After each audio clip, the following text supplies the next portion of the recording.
Novels for ever میں خوش آمدید۔ ناول تیری زلف کے سر ہونے تک، جس کی رائٹر ہیں اقرا صغیر احمد، اس کی یہ 37ویں ایپیسوڈ ہے۔ تو آئیے جلدی سے سٹارٹ کرتے ہیں اس ایپیسوڈ کو بغیر کسی دیر کے۔ وہ فل سپیڈ سے کار دوڑا رہا تھا۔ اس کے وجہ چہرے پر سرخی پھیلی ہوئی تھی، براؤن آنکھوں میں خون کی لالی نمایاں تھی، اعصاب کشیدہ تھے۔ وہ ہونٹ بھینچے تیز رفتاری سے گاڑی چلا رہا تھا۔ اس کے چہرے پر چھائے عزائم بہت خطرناک تھے۔ یہ اس کی خوش نصیبی تھی جو روڈ پر اکا دکا ہی گاڑیاں تھیں۔ ہائی وے پر اس کی کار تیز رفتاری سے دوڑ رہی تھی اور اس کا ذہن بھی اسی رفتار سے کام کر رہا تھا۔ تمہیں خواہ مخواہ اس لڑکی سے چڑ ہے۔ یونیورسٹی کا منظر ذہن میں ابھرا۔ تمہیں محسوس نہیں ہوتا ہے وہ پوز کرتی ہے؟ نہیں، بالکل نہیں، بابر کے لہجے میں سچائی تھی۔ اوہ، تمہیں محسوس ہوگا بھی کیسے، کیونکہ وہ تمہاری ڈارلنگ کی چہیتی جو ہے، عاقفہ کی گہری دوست ہے، وہ مخصوص طنز بھرے لہجے میں بولا۔ یہ فضول بات ہے، انچی سے میرا کیا لینا دینا یار؟ بالکل اسی طرح جس طرح دوست کا دوست ہمارا دوست ہوتا ہے اور دوست کا دشمن ہمارا دشمن ہوتا ہے، اسی طرح تمہیں وہ نائس لگتی ہے، حالانکہ وہ ایک بیکار لڑکی ہے۔ وہ اس لیے بیکار لڑکی ہے کہ تمہیں دوسری لڑکیوں کی طرح لائن نہیں مارتی، پروانوں کی طرح تمہارے ارد گرد نہیں گھومتی۔ اوہ شٹ اپ، وہ ان لڑکیوں سے زیادہ بولڈ اور ایڈوانس ہے، اس نے بیزار انداز میں منہ بنا کر کہا تھا۔ اگر ذرا نگاہ اٹھا کر دیکھ لو تو وہ ان لڑکیوں میں سب سے زیادہ دیوانی ہوگی، لیکن مجھے اس لڑکی سے عجیب چڑ ہو گئی ہے۔ میں اس کی بے باکی دیکھتا ہوں تو مجھے ایک چہرہ یاد آ جاتا ہے، حسین، طرح دار، مغرور، کسی کو خاطر میں نہ لانے والا، خود پرست و خود پسند وجود، جو اپنے بے پناہ حسن کے جام میں گناہوں میں ڈوبتا چلا گیا تھا۔ اس کے لہجے کی نفرت زہر جیسی کڑواہٹ میں گھلی ہوئی تھی۔ معاف کر دو یار، انہوں نے جو کچھ بھی کیا، آفٹر آل تمہاری ماں تھی وہ، اور ماں صرف ماں ہوتی ہے، وہ آہ بھر کر بولا۔ ہاں، ماں صرف ماں ہوتی ہے، لیکن وہ عورت سب کچھ بن گئی مگر ماں ہی نہ بن سکی۔ ایک وقت کہیں یادوں نے حملہ کیا، لیکن اس نے سر جھٹک کر ان یادوں سے دامن چھڑانا چاہا، مگر ان سے چھٹکارا کہاں ممکن تھا۔ یادیں مالا سے ٹوٹے موتی کی طرح بکھرتی چلی گئی۔ زندگی نے کس طرح موڑ بدلے تھے۔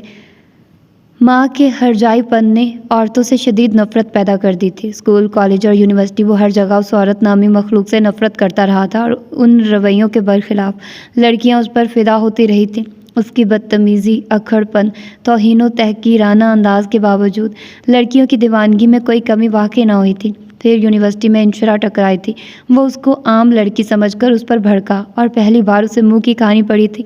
پہلی بار معلوم ہوا تھا لڑکی عزت و وقار اور پاکیزگی کا نام ہے۔ وہ جو اپنے ارد گرد عاشقانہ مزاج اور گمراہ کن لڑکیوں کا ہجوم دیکھنے اور ان کو نظر انداز کرنے کا عادی ہو گیا تھا۔ پہلی بار کسی لڑکی کی بے نیازی و لاتعلقی شدت سے اس کو چونکا گئی تھی۔ اس کو یقین نہ آ رہا تھا کوئی لڑکی اسے نظر انداز بھی کر سکتی ہے۔ انشرا جیسی با اعتماد و بے لچک رویے والی لڑکی کب اس کے دل میں براجمان ہوئی، اتنی شدت و قوت سے اس کی طلب بن گئی کہ وہ ہکا بکا سوچتا رہ گیا کہ اس کا حاصل ہی حیات کا حاصل ہے، اور یہی محبت آج اسے ان راہوں پر لے آئی تھی۔ ہائی وے پر کار تیزی سے آگے بڑھ رہی تھی۔ سخت سرد موسم کے باوجود اس نے کھڑکیاں کھول رکھی تھی۔ غصے اور اشتعال کی چنگاریاں تن من کو جھلسائے دے رہی تھی۔ انشرا کا چہرہ اس کے حواسوں پر چھایا ہوا تھا۔ کل تک وہ اس امر سے ناواقف تھا کہ وہ اس کی چاہت میں گرفتار ہے۔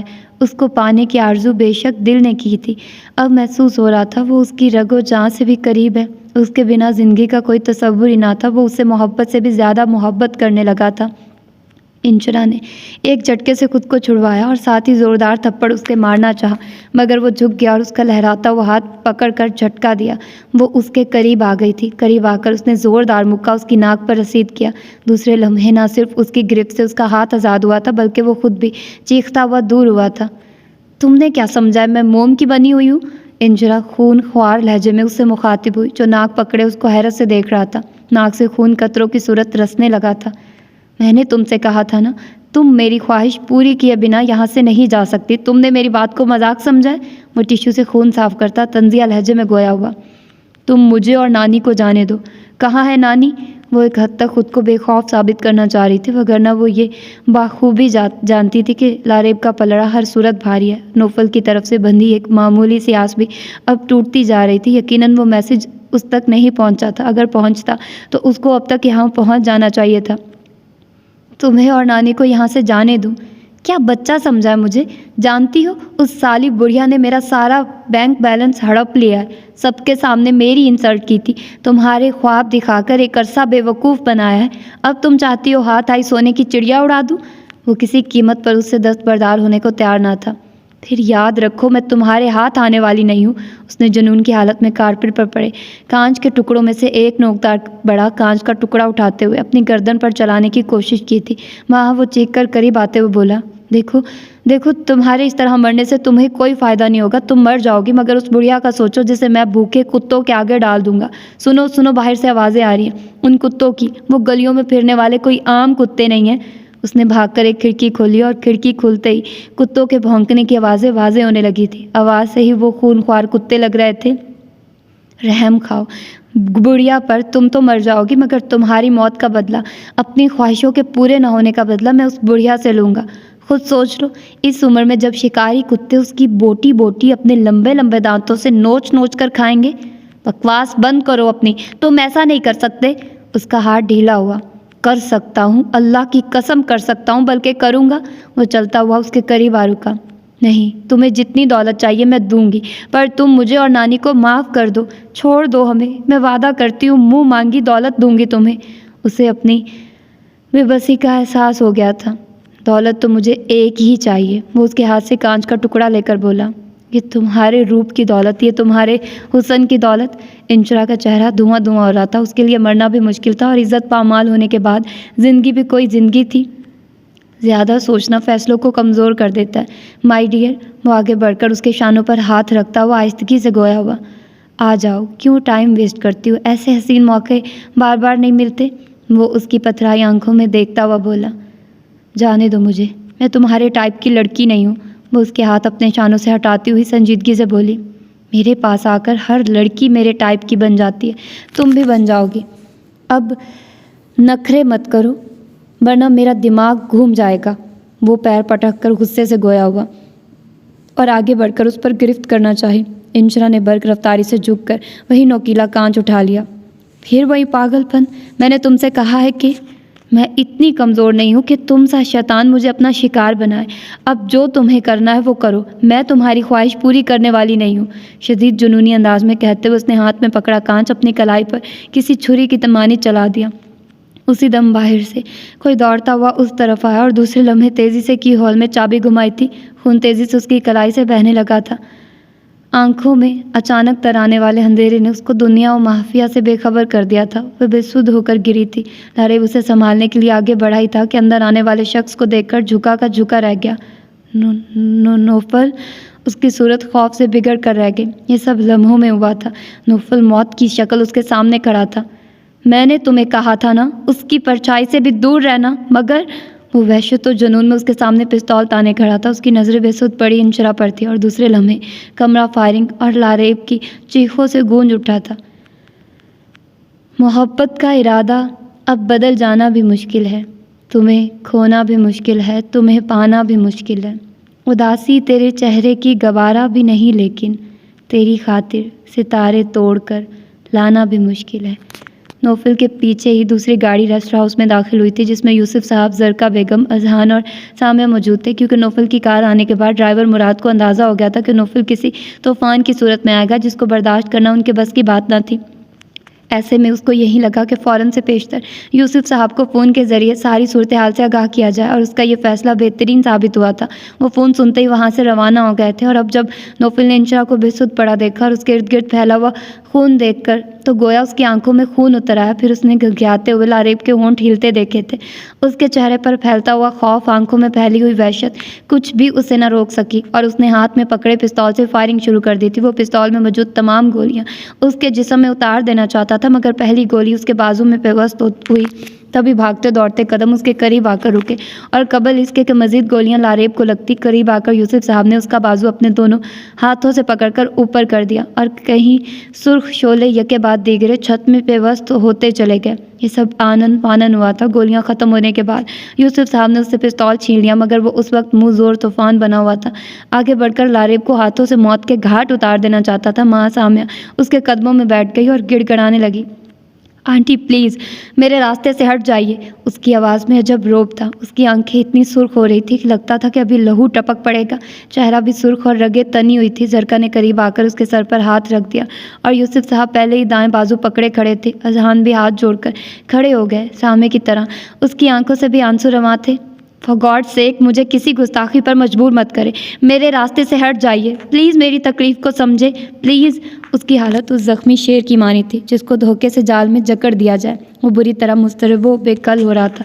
لاریب بے ہوش پڑا تھا۔ پہلے مجھے مار دو، میرے بعد آپ لاریب کو بھی مار دینا، اس کے جرم کی سزا موت ہی ہے، لیکن میں کس طرح یہ سب دیکھ سکوں گی؟ سامیہ اس کے پیروں سے لپٹی ہوئی زاروں کا تار روتے ہوئے کہہ رہی تھی۔ لاریب کے جرم کی سزا ہم سب کو کیوں دے رہے ہیں؟ ہوش میں آئیے بیٹا، یہ غصے کا وقت نہیں، اس لڑکی کو بھی ٹریٹمنٹ کی فوری ضرورت ہے۔ ذرا دیکھیے کتنی تیزی سے بلڈ ضائع ہو رہا ہے اس کی رشت سے۔ زرکا بیگم نے اس کا چہرہ اپنے ہاتھوں میں لیتے ہوئے رندھی آواز میں کہا، اور اس کی نگاہ اس کے ہاتھ پر گئی جس کی کلائی سے بھل بھل خون بہہ رہا تھا۔ ساتھ ہی نگاہ انشرا کی کلائی سے ہوتے ہوئے چہرے پر ٹکی جو سفید پڑتا جا رہا تھا۔ اس کی سیاہ دراز پلکیں بالکل ساکت تھی۔ پلیز، اس نے کچھ جھک کر سامیہ کو اپنی ٹانگوں سے جدا کیا اور آگے بڑھ کر انشرا کی کلائی پر رومال باندھ کر اسے اٹھا لیا تھا۔ پھر دل نے کیا ترک تعلق کا ارادہ، پھر تجھ سے ملاقات کے پہلو نکل آئے۔ بوا کی زبانی عمرانہ اور عروہ کی سودا سے کی گئی گفتگو سن کر جہاں ماں کے رویے پر دکھ ہوا، وہیں سودا کے گریز و بے اعتنائی کی وجہ بھی معلوم ہو گئی اور دل بے قرار کو قرار آنے لگا تھا۔ چند گھنٹوں قبل جو زندگی بے رنگ و بے ثمر دکھائی دے رہی تھی، وہاں اب قوس و قزح کے رنگ تھے۔ جینے کی راہ پھولوں اور کلیوں سے مہک اٹھی تھی۔ وہ اسٹوپڈ ہے اور اسٹوپڈ ہی رہے گی۔ نکاح کی دوسری صبح جب وہ چائے لے کر لان میں آئی تھی، تب تایا جان نے اس کو خصوصی طور پر سمجھایا تھا کہ وہ مما کی طرف سے کی جانے والی کسی بھی ناپسندیدہ عمل کو برداشت کرنے کے لیے صبر و تحمل و دانش مندی کا مظاہرہ کرے۔ پہلی بار اس کے ستے ہوئے چہرے پر بے فکر مسکراہٹ پھیلی تھی۔ یہی سب باتیں میں اور بڑی بہو بھی سمجھاتے ہیں، لیکن سودا بیٹی تو گویا احسار و وفا، پیار و محبت کی مٹی سے بنی ہے۔ وہ تو بس ہر طرف پیار و محبت ہی محبت دیکھنے کی خواہش مند ہے۔ نفرت و غصے کی ایک نگاہ بھی ان کی برداشت سے باہر ہے۔ پھر عمرانہ بہو سے وہ اول روز سے ہی خوف زدہ ہے اور وہ نہیں چاہتی کہ ان کے اور آپ کے درمیان ان کی وجہ سے تنازع جنم لے۔ اسی خیال سے انہوں نے وہ سب آپ سے کہا جو اتفاق سے میں نے سن لیا اور ان کو بھی سمجھایا۔ زید کو مطمئن و شادہ دیکھ کر بوا کو بھی اطمینان ہوا تھا۔ بہت شکریہ بوا آپ کا، اگر آپ حقیقت سے پردہ نہ اٹھاتی تو نہ جانے کیا ہو جاتا۔ شاید سودا بے وقوف کی خوشی کی خاطر میں وہ فیصلہ کرنے پر مجبور ہو جاتا جو مما اور عروہ چاہتی ہیں۔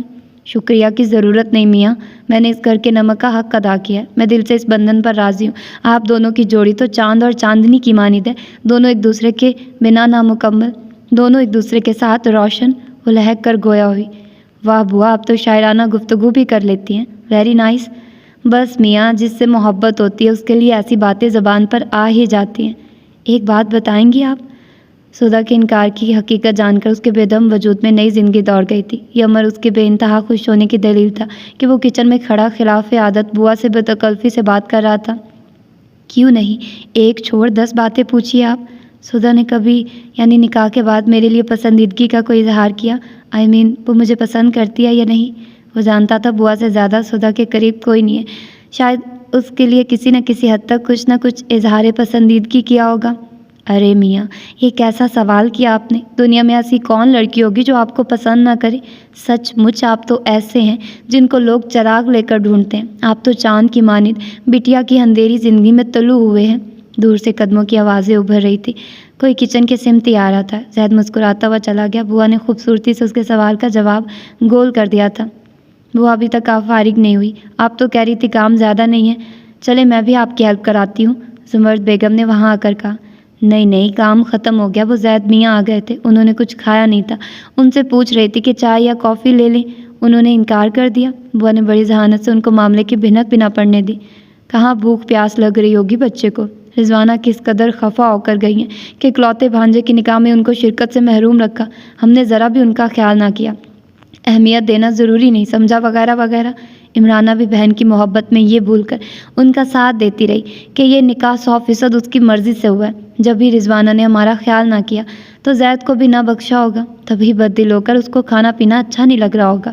انہوں نے کچن کی لائٹ اور دروازہ بند کر کے آگے بڑھتے ہوئے مزید کہا، میں تو کہتی ہوں جس طرح بھی ممکن ہو سودا اور زید کو ان فتنوں سے بچانے کی خاطر سودا بیٹی کی رخصتی کر کے اس قصے کو پاک کریں۔ ساری رات آنکھوں میں کٹ گئی تھی۔ ایک پل چین و سکون نہ ملا۔ نوفل سے رابطہ ہو رہا تھا، نہ ہی انشرا کی خیر خبر تھی۔ اس کی طبیعت و مزاج بے وقت گرا گزر رہا تھا۔ ایسی افتاد پڑی تھی کہ ماسی کی گمشدگی کی پریشانی بھی کہیں پیچھے رہ گئی تھی۔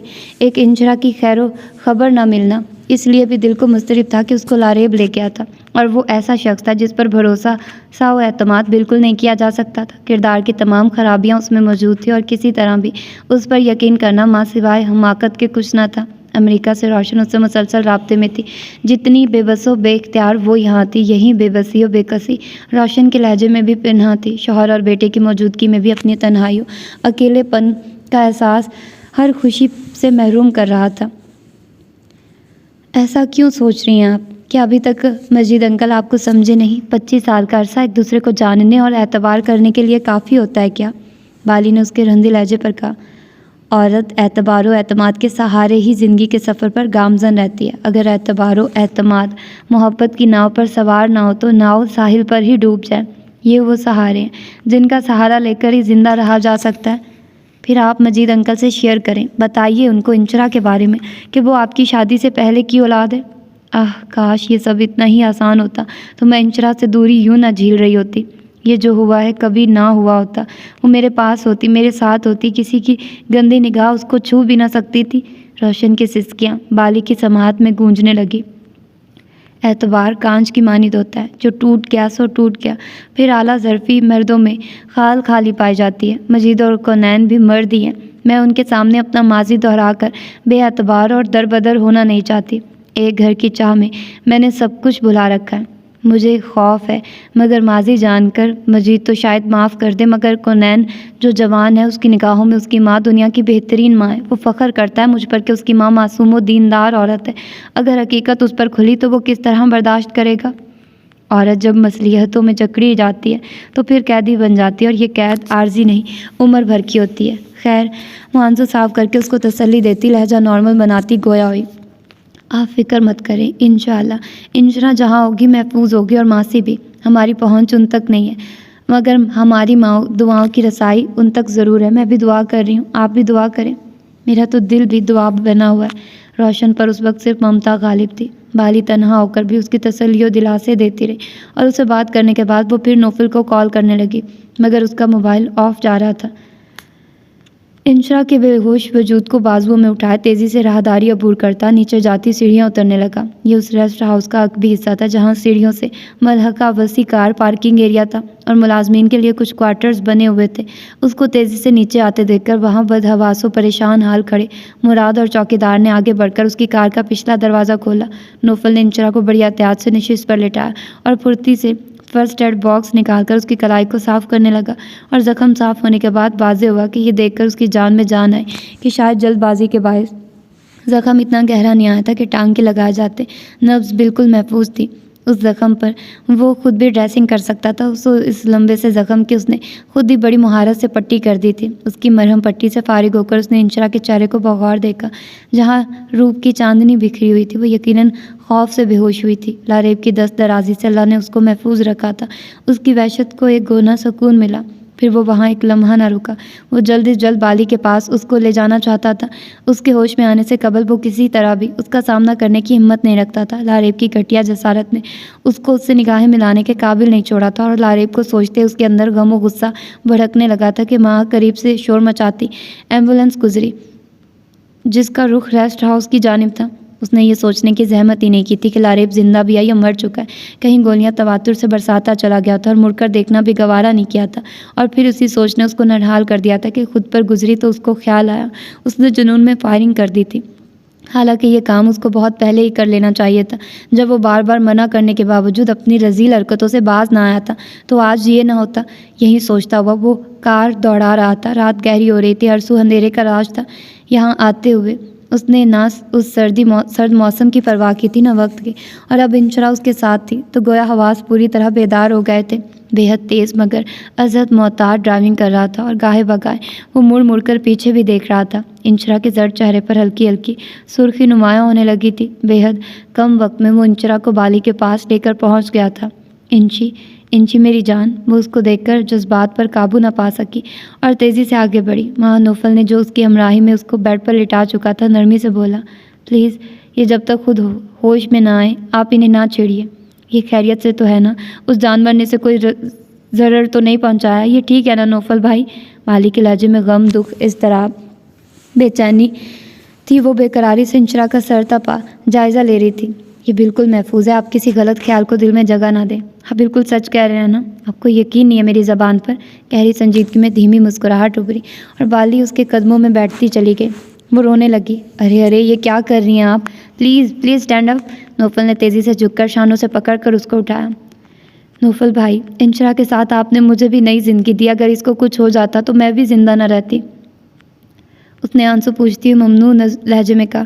پھر وہ انشرا پر کمر ڈال کر باہر آ گئی۔ نوفل بھائی مجھے احساس ہے آپ ایک آگ کے دریا سے گزر کر آئے، وہاں کچھ اچھا تو نہ ہوا ہوگا؟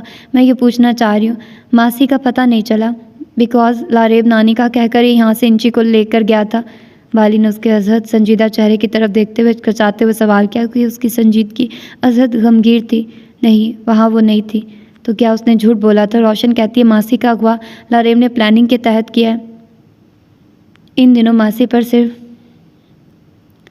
انہیں کا خوف سوار تھا۔ وہ ہر لمحہ سراج و برقع کے خوف میں مبتلا تھی۔ ممکن ہے کہ وہ لاریب کو راستے میں مل گئی ہوں اور اس نے ان کی دماغی ابتری سے یہ تمام ڈرامہ ترتیب دیا ہو، مگر یہ روشن کون ہے؟ پہلی بار اس نے یہ نام سنا تھا۔ انشرا کی مما جو شادی کے بعد امریکہ میں سیٹل ہیں۔ نوفل اس لڑکی کو لے جا چکا تھا۔ زرقا بیگم اور یوسف صاحب کے چہروں پر پریشانی کے ساتھ ہی حیرت و استعجاب پوری شدت سے ابھرا تھا۔ نوفل کے چہرے پر چھائے جذبات اس کے دل کے رازوں سے پردہ اٹھا گئے تھے، صاف پتہ دے رہے تھے وہ لڑکی اس کے لیے اجنبی نہیں ہے اور کوئی عام لڑکی بھی نہیں ہے، کوئی خاص الخاص اہمیت کی حامل لڑکی ہے۔ کب تک کھڑے اس کو دیکھتے رہیں گے؟ میرا بچہ موت و زیست کی کشمکش میں مبتلا، اس کو ہسپتال لے کر چلیں۔ سامعہ نے بے ہوش پڑے لاریب کا چہرہ ہاتھوں میں لے کر اذہان سے کہا۔ تم اب بھی اس کی زندگی کی امید رکھتی ہو؟ اس کو مرنے دو۔ نہیں خدا را ایسا نہ کہیے، یہ جیسا بھی ہے میرا بیٹا ہے۔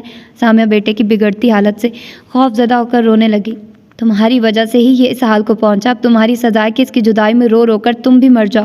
مجھ سے کوئی خیر کی امید نہ رکھو۔ خاموش دباؤ اپنی ذات میں گم رہنے والے اذہان کو صورتحال سمجھنے میں دیر نہ لگی تھی کہ نوفل کسی عام لڑکی کے لیے اس حد تک نہیں جا سکتا تھا، اور اس کو اس ملال نے آن گھیرا تھا کہ لاریب نے ہوس پرستی میں اپنے بھائی تک کی عزت کا خیال نہیں کیا۔ حد ہو گئی تھی ہوس پرستی کی۔ بھائی صاحب، بھابھی، کیا آپ لوگ بھی میرے لاریب کو یوں ہی سسک سسک کر مرتا ہوا دیکھیں گے؟ آپ معاف کر دیں، میں وعدہ کرتی ہوں آئندہ یہ ایسی کوئی حرکت نہیں کرے گا، میرا وعدہ ہے۔ میرا مراد کو کال کی ہے میں نے، وہ ایمبولینس سینٹر کال کر رہا ہے۔ یوسف صاحب کا لہجہ سرد و سپاٹ تھا، جبکہ زرقا بیگم روتی بلکتی سامعہ کو سمجھانے لگی۔ بھائی صاحب مرنے دے اسے، یہ کسی ہمدردی کے لائق نہیں، یہ بیٹا نہیں، وہ دراڑ ہے جو دو بھائیوں کے درمیان آ گئی ہے، قبل اس کے کہ یہ ہمیں علیحدہ کرے، اسے ہمارے درمیان سے نکل جانا چاہیے۔ ان کو خوف تھا کہ ان کے درمیان اجنبیت و بیگانگی نہ آ جائے۔ اتنے جذباتی نہ ہو، ہمارے تعلق و رشتوں کو کوئی دراڑ نہیں خستہ کر سکتی، انہوں نے انہیں گلے لگاتے ہوئے کہا۔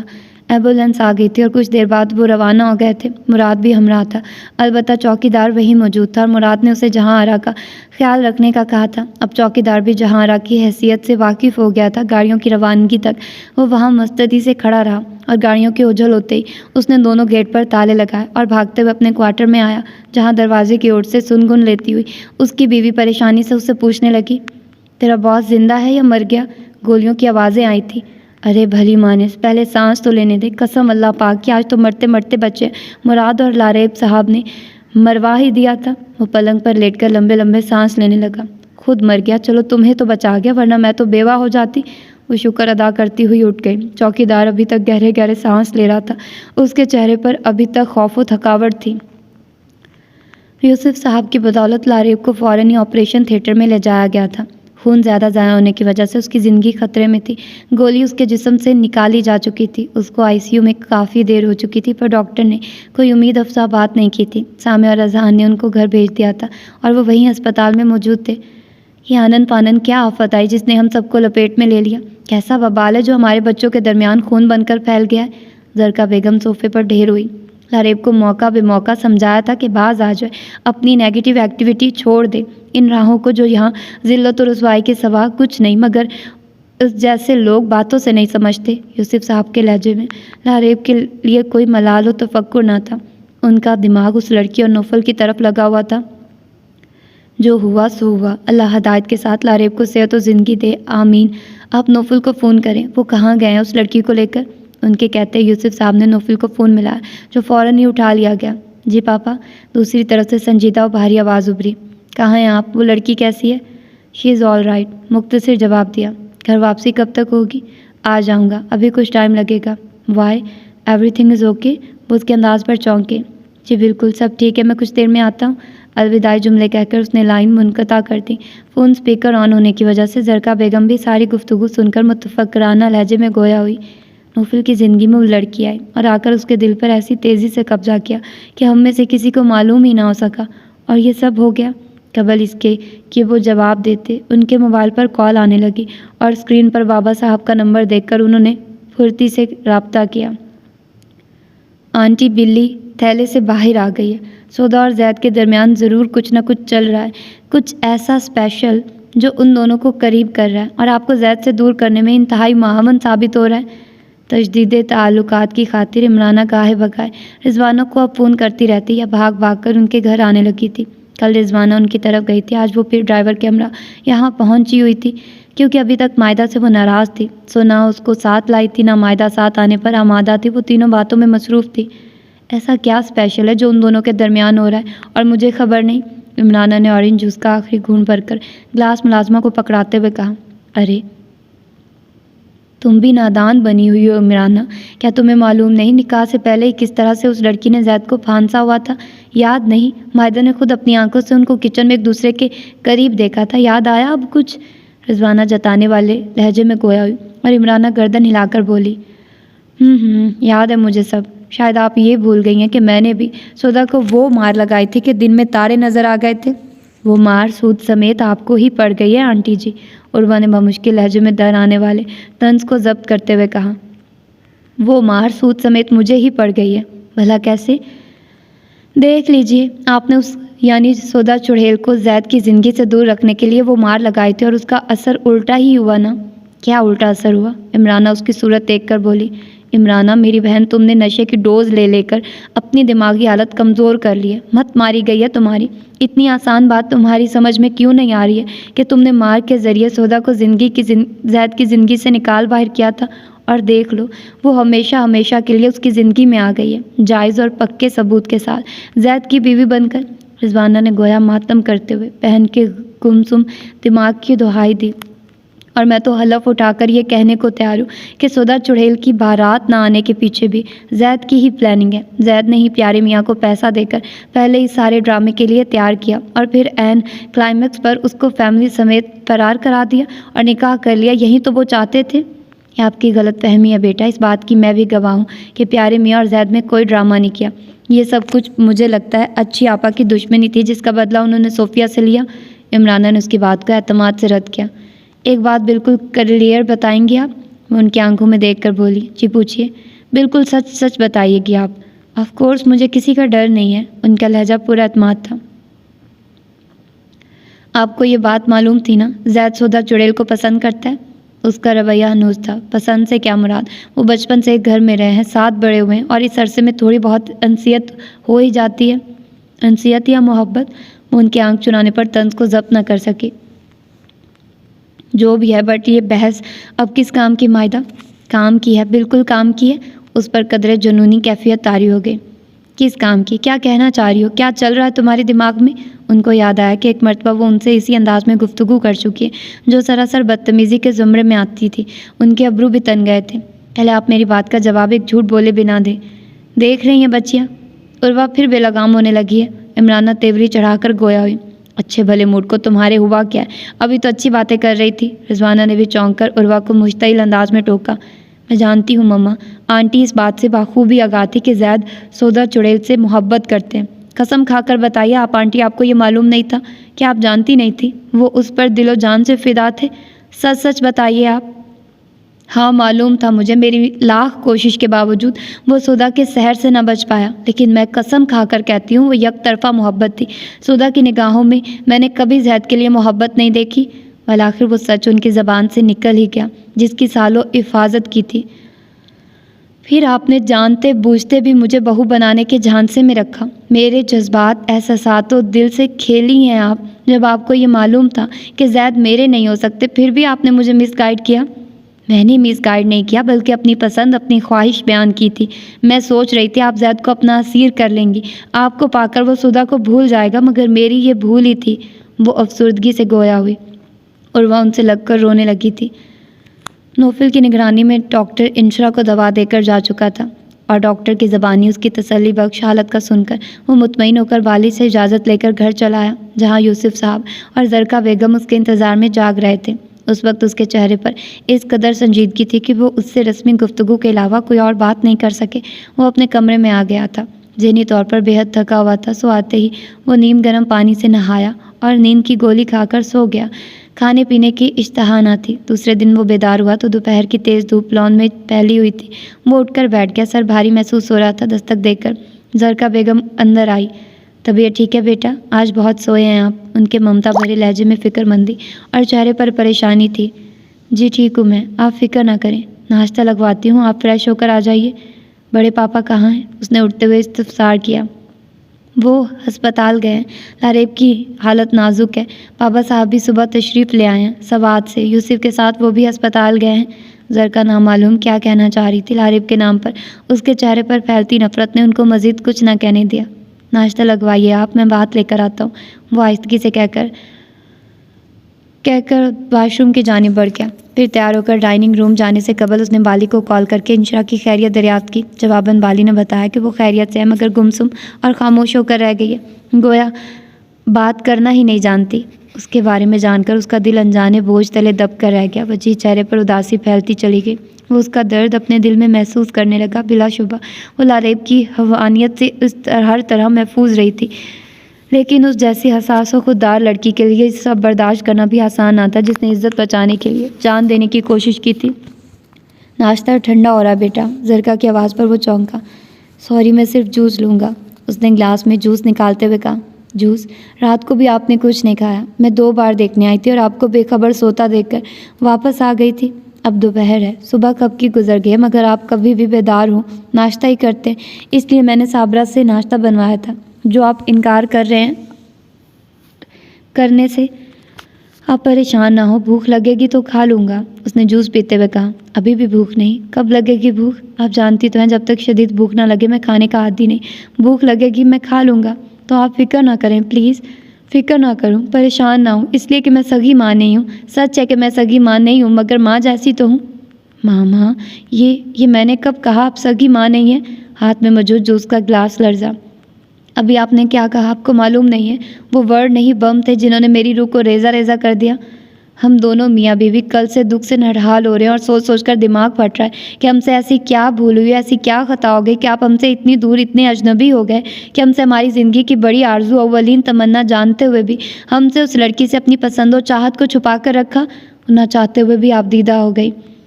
لمحہ بھر کو وہ ششدر رہ گیا۔ اس کے وہم و گمان میں بھی نہ تھا کہ حالات اس طرح سے اس کو ان عزیز ہستیوں کے سامنے ذلیل کر دیں گے۔ ایسا کچھ نہیں ہے ماما جو آپ سوچ رہی ہیں، وہ معاملہ نہیں ہے، اس نے ان کے شانوں کے گرد بازو حائل کر کے نرمی سے کہا۔ غلط بیانی سے کام مت لیں، اگر ایسا نہ ہوتا تو آپ کی پسٹل سے نکلنے والی گولی لاریب کو موت و زیست میں مبتلا نہ کرتی، ہماری فیملی اس درد و رنج میں مبتلا نہ ہوتی جس سے ہم گزر رہے ہیں۔ اس بار اس کے لہجے میں بدگمانی و رنجیدگی موجود تھی۔ میں تو سوچ رہا تھا وہ مر گیا ہوگا، بہت ڈھیٹ ہے وہ، اس کو دعا نہ دے سکے تو بد دعا بھی نہ دے۔ مجھے بتائیے وہ لڑکی کون ہے؟ آپ کے اور لاریب کے درمیان کہاں سے اور کیوں آئی؟ بقول آپ کے آپ اس سے محبت نہیں کرتے؟ وہ خفگی بھرے انداز میں گویا ہوئی۔ میں آپ کو پہلے دن سے آج تک جو ہوا وہ سب بتاتا ہوں، پلیز آپ مجھ سے بدگمان نہ ہوں، ورنہ میں جی نہیں پاؤں گا، مر جاؤں گا۔ تو یہ تھی اس کی آج کی ایپیسوڈ۔ ملتے ہیں اس کی اگلی ایپیسوڈ میں۔ اپنا ڈھیر سارا خیال رکھیے گا۔ اللہ حافظ۔